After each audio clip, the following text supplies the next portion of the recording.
Haryana waves में आपका स्वागत है। हम पहुंचे आज जिला हिसार और जिला हिसार के न्याय परिसर में, और न्याय परिसर में ये भाई हमें मिले हैं और इन भाइयों ने अपना दुखड़ा हमें बताया है। भाई 7-7 साल हो गए इन लोगों को परेशान हुए, ना इनकी तरफ किसी ने रुख किया है, ना इनकी कोई समस्याओं का समाधान हो रहा है। भाई पहले नाम बता दे अपना। मेरा नाम कुलवंत है। ये समस्या हो रही है भाई? समस्या ये है भाई, हमें पहले होमगार्ड में थी, 2014 में लगे थे। 2016 में बिना किसी नोटिस के हमें निकाल दिया गया। बिना नोटिस के कद बेरा पैटा था हमने, वह हम निकाल दिए गए।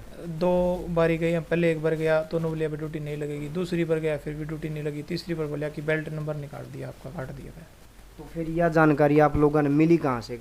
मैं डीएसपी मैडम तानिया सिंह से मिला, उन्होंने बताया कि आपका 6/6/2016 को आपको डिस्चार्ज कर दिया परेड के अनुसार। इसका कोई कारण रहा हो भाई? आप लोगों ने काम नहीं कराया वो कुछ? इनका कारण ये बताया गया कि आप लोग एब्सेंट हुए परेड के कारण। तो आप लोगों ने फिर एब्सेंट थे उस टाइम पर? नहीं, जब हमें मान लिया आरटीआई से पता लगा कि उस टाइम परेड होती ही नहीं थी। अच्छा। हाँ, तो फिर इस कार्रवाई में आप लोगों ने किस किस से बात करी? इस कार्रवाई से हमें डीएसपी मैडम को एप्लीकेशन दी, हम वहाँ डीजी साहब के भी मिलने गए, हमें मिलने नहीं दिया गया। अनिल विज साहब के भी वहाँ में हमारी कोई कार्रवाई नहीं हुई। उसके बाद हमें एफआईआर वो दरखास्त दी है एसपी साहब की, पीछे भी दी थी एक, उस पर कोई कार्रवाई नहीं हुई। अब दोबारा 30 तारीख को दोबारा दी है, और जिसमें इसी मामले में वो भिवानी के अंदर अभी एक नया के वो शिकायत दर्ज कराई थी, उस पर एफआईआर होगी। अभी वे अरेस्ट भी की है, लेकिन हमें एसपी साहब से प्रार्थना करते हैं कि हमारी एफआईआर दर्ज कर इस पर कार्रवाई करें। मतलब गड़बड़ का मामला है यो? हाँ, और सारी चीज़ें ही गड़बड़ चल रही है। तो इस गड़बड़ का ई बाप के साथ के इलाज है भाई? के आपका दो प्रूफ है इस चीज़ के? हाँ जी, हमारे साथ प्रूफ है, और दोबारा भर्ती करने के लिए हमारे से पैसे मांगते हैं, और जिसमें मान ले पैसे दे देता उसको भर्ती कर देते, हमें भर्ती नहीं करते। तो आप लोगों को पहले भी बताया है कि भाई हम भर्ती कराएंगे, या फिर भर्ती आऊँगी तो आप लोगों ने लगावांगे, या फिर आपकी ज्वाइनिंग होगी जी? हाँ, हम गए थे, मैडम से मिले थे, ने बोले अगर कोई नई भर्ती होगी, नए ऊपर दे आदेश होगी डीजी साहब के, अगर आपको भर्ती कर लिया जाएगा। लेकिन उसके बावजूद भर्ती ऊपर आदेश होने कर डीजी साहब के बाद पैसे लेके नए लोगों को, जो हम पुराने थे उनको नहीं, नए लोगों को लेके उनको भर्ती कर लिया गया। तो आप लोगों को ऐसे ही छोड़ दिया? आपका नाम जी? विजय शर्मा। आपके साथ भी यही हो रहा जी? हाँ जी, हमारा जिला फतेहाबाद में भी यही हुआ जी। जिला फतेहाबाद में 2019 में प्लाटून कमांडर रमेश कुमार ने बहुत बड़ा घोटाला किया था। 27/8/2022 को भी उसका भिवानी एफआईआर में नाम है, जिसमें अनमोल है संदीप पाल, सुपरिटेंडेंट हेडक्वार्टर चंडीगढ़ से, और रामनिवास भिवानी से, और भीम सिंह डिस्ट्रिक्ट कमांडेंट भिवानी से, और रमेश कुमार प्लाटून कमांडर, जो कि इस टाइम हिसार भी प्लाटून कमांडर है। इन्होंने फतेहाबाद के अंदर 2019 में बहुत बड़ा घोटाला किया था, जिसमें कि उन्हें 5-5.5 महीने की कैद भी हुई, मतलब हिरासत में भी रहे वो हिसार जेल में। और आज भी उनका केस फतेहाबाद में विचाराधीन चल रहा है। आज भी उनका एफआईआर में नाम भिवानी के। मतलब सीधी सी बात होगी भाई, लोगों का पता भी है जिसने गड़बड़ कर रखी है, उन गड़बड़ वाले पर कोई कार्रवाई नहीं हो रही है, सिर्फ इन लोगों का लग धक्के दिए जा रहे हैं। कितने दिन हो लिया था उन्हें चक्कर काटे देने? मुझे हो लिया जी 3 साल। मुझे 2021 में इन्होंने डिस्चार्ज करा। यू भाई 3 साल का चक्कर काटा है, यू भाई 7 साल का चक्कर काटा है। और आपका क्या नाम है जी? मेरा नाम सुनील है जी। आपका भी यह समस्या है? मेरे तो बहुत बड़ी समस्या जी। अच्छा बताओ, आप बड़ी समस्या मैं बताओ जी। तो ऑन ड्यूटी था जी। अच्छा जी। ऑन ड्यूटी होते हुए मेरा बेल्ट नंबर काट दिया, उसके बाद में भी 2.5 महीने ड्यूटी कर रहे हैं, उसकी तनख्वाह भी आ रही है। डिपार्टमेंट गलती मान रहा है, गलती मानने वाले पे जो जिसने गलती करी है उस पर कार्रवाई मांग रहा है, और जिसने गलती करी है वो बजरंग लाल है, 2073 जेल वार्डन से आया हुआ है। अच्छा, इन ने बताया है कि भाई देखो, इन ड्यूटी भी करी है, और ड्यूटी करे बाद इनकी तनख्वाह भी आ ली, और फिर भी इनको मतलब हटाया गया है। ये डिपार्टमेंट भी कहा है भाई गलती मान रहे, और फिर भी इन चीज़ों का कोई समाधान नहीं हो रहा है। तो मतलब बहुत बड़ी गड़बड़ घोटाला और धांधली चल रही है जी इसमें। धांधली तो है जी, गड़बड़ घोटाला। आप ये लगा लो, हिसार के अंदर 130 की तो लिस्ट है ही हमारे पास, वकील साहब ने आरटीआई लगाई थी, उससे निकल के आई है नए जवानों की।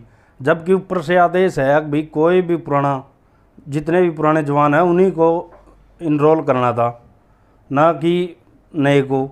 लेकिन इन्होंने क्या किया, अभी 16 के अंदर भर्ती बंद थी, 3/11/16 से। उसके बाद में इन्होंने पैसे ले गए। ये डिस्ट्रिक्ट कमांडेंट खुद कह रहा जी अपनी दरखास्त के अंदर, अभी 4 लाख रुपए लेके रमेश कुमार बजरंग इनका नाम ले रहा जी। और 4 नंबर जांच फतेहाबाद डिस्ट्रिक्ट की हुई थी स्टेट विजिलेंस की, उस पर कोई कार्रवाई नहीं हुई। मतलब सारी चीज़ें के आप लोगों द्वारा प्रूफ भी है सब चीज़ और का फिर proof भी है। आप लोगों की सुनवाई नहीं हो रही है, कहीं सुनवाई नहीं हो रही जी। तो फिर ये आप क्या करोगे? अब हम कोर्ट की शरण में है जी। हमारे एडवोकेट साहब योगेश याग से हमारा वो कर रहे हैं जी, केस की पैरवी कर रहे हैं। तो जी वकील साहब जी हैं, तभी बात कर लें। नमस्कार जी। नमस्कार जी। कि समस्या है जी, देखो ये भाई 7-8 दिन, एक भाई तो 7 साल तक और एक भाई नुगा 3 साल हो जी परेशान होने लगे। देखिए ये बहुत बड़ा मामला है और ये साथी मेरे पास आए थे, ये होमगार्ड में ये पुराने लोग हैं जो काम कर चुके हैं।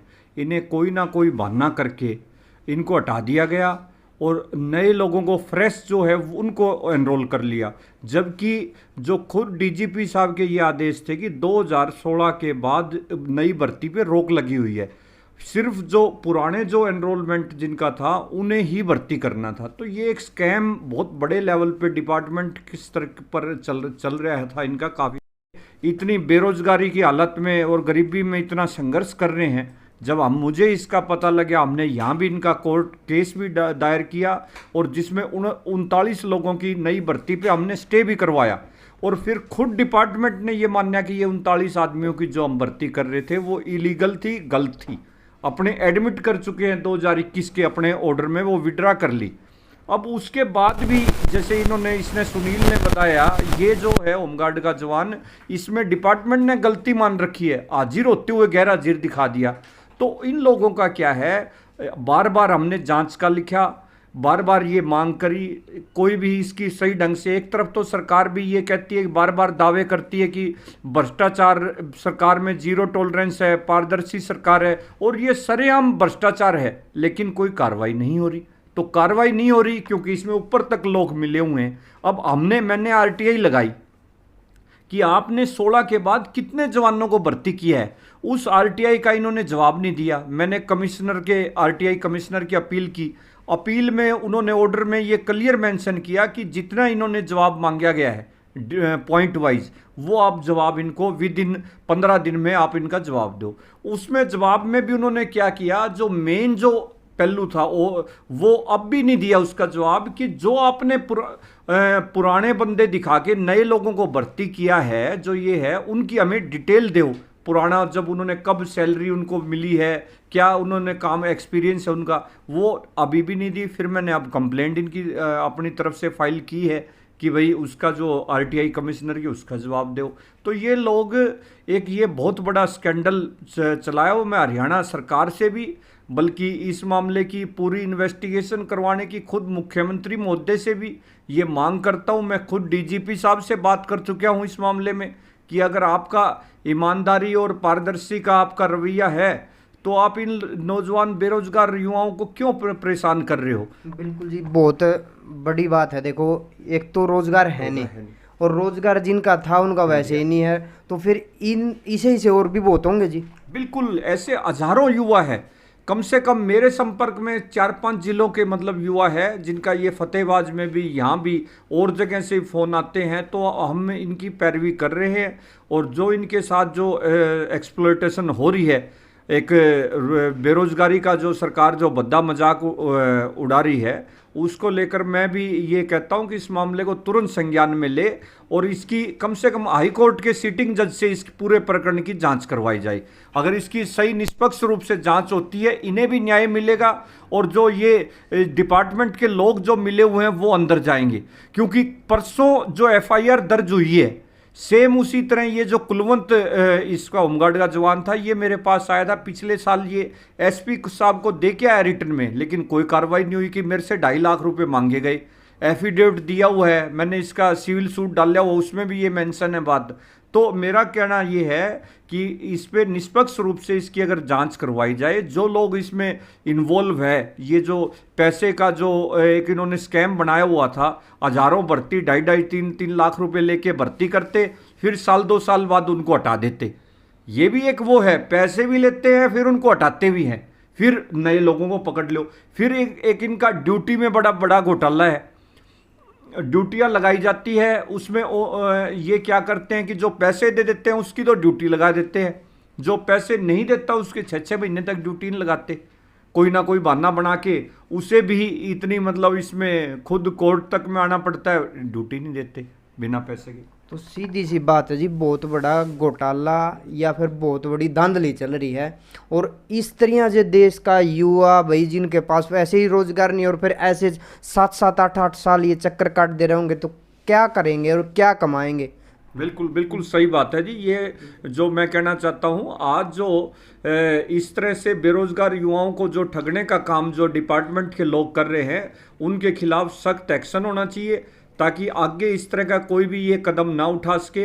अब एक यहाँ पे हौलदार आया हुआ था जिसका नाम बजरंग लाल है, वो डेपुटेशन पे जेल डिपार्टमेंट से यहाँ आया हुआ था और इस डिपार्टमेंट को वो डिमक की तरह खा रहा था। उसको ठीक है, हमने ये मुद्दा उठाया, उसकी सिर्फ एक ट्रांसफ़र होगी, वापस जेल डिपार्टमेंट में चला गया, लेकिन उसके ऊपर कोई एक्शन तो नहीं लिया गया। आज भी उस पर क्या नाम है, अब भी क्या नाम है केस दर्ज है, लेकिन कोई कार्रवाई नहीं हो रही। तो यही काम हो गया जी। देखो सबूत है इनके पास पूरे के पूरे, हर चीज़ का वही डॉक्यूमेंट्स है, पर इनकी कार्रवाई और सुनवाई तो हो ही नहीं रही जी, बस चक्कर काट रहे हैं अपने जी। हमारा तो ये है, हम यही मांग करते हैं कि मैं इसमें जो इनके वकील होने के नाते भी और एक गरीब नौजवान है इनकी, मैं इनकी आवाज़ बन के काम कर रहा हूँ। मुझे भी धमकियाँ मिली पिछले साल जब मैंने इनका केस उठाया, बड़ी तरह तरह की मुझे भी थ्रेट आई, लेकिन हमने उसकी ना परवाह करते हुए जो इनका जो जायज़ मांग थी और इनको न्याय मिले उसको लेकर मैं अब भी इनकी पूरी गंभीरता से लड़ाई लड़ रहा हूँ, यहाँ कोर्ट में भी, और जो भी आवश्यकता होती है हाई कोर्ट में भी एक केस डलवाया गया है कि विजिलेंस जांच में 2019 में मैं बताना चाहूँगा क्लियर ये कह दिया कि ये लोग दोषी है और इनके खिलाफ कार्रवाई की जाए। आज तक जो विजिलेंस ने अपनी रिकमेंडेशन दी उन लोगों के खिलाफ एक्शन नहीं लिया गया, तो मैं समझूंगा कि इसमें अकेले ये लोग इन्वॉल्व नहीं है, ये ऊपर तक भ्रष्टाचार है, चाहे इस लेवल के इसके मंत्री हो चाहे वो और लोग हों, चाहे मैं तो कहना चाहूँगा मुख्यमंत्री की जो कार्यप्रणाली है वो भी संदेह के घेरे में आती है, क्योंकि ये बार बार पत्राचार के माध्यम से मिलके रिक्वेस्ट कर चुके हैं। अब भी ये लोग अपने उसमें चंडीगढ़ भी मिलके आए थे, बार बार जो हर जगह ये अपना मुद्दा उठाते हैं। तो मैं कहना चाहूँगा कि इनको तुरंत उस पर जो है दोबारा री इनरोल इनका किया जाए और इनको न्याय दिलाया जाए, और जो कार्रवाई जो विभागीय जो लोग इसके दोषी हैं उनके ऊपर सख्त कार्रवाई की जाए। इस पूरे प्रकरण की हाईकोर्ट के सीटिंग जज से जांच करवाई जाए। धन्यवाद। मनोहर सरकार तक का नाम आ गया है भाई, और इस कार्रवाई मतलब इस केस की कार्रवाई जल्दी से जल्दी अगर सरकार करे तो इन लोगों को न्याय मिले। धन्यवाद।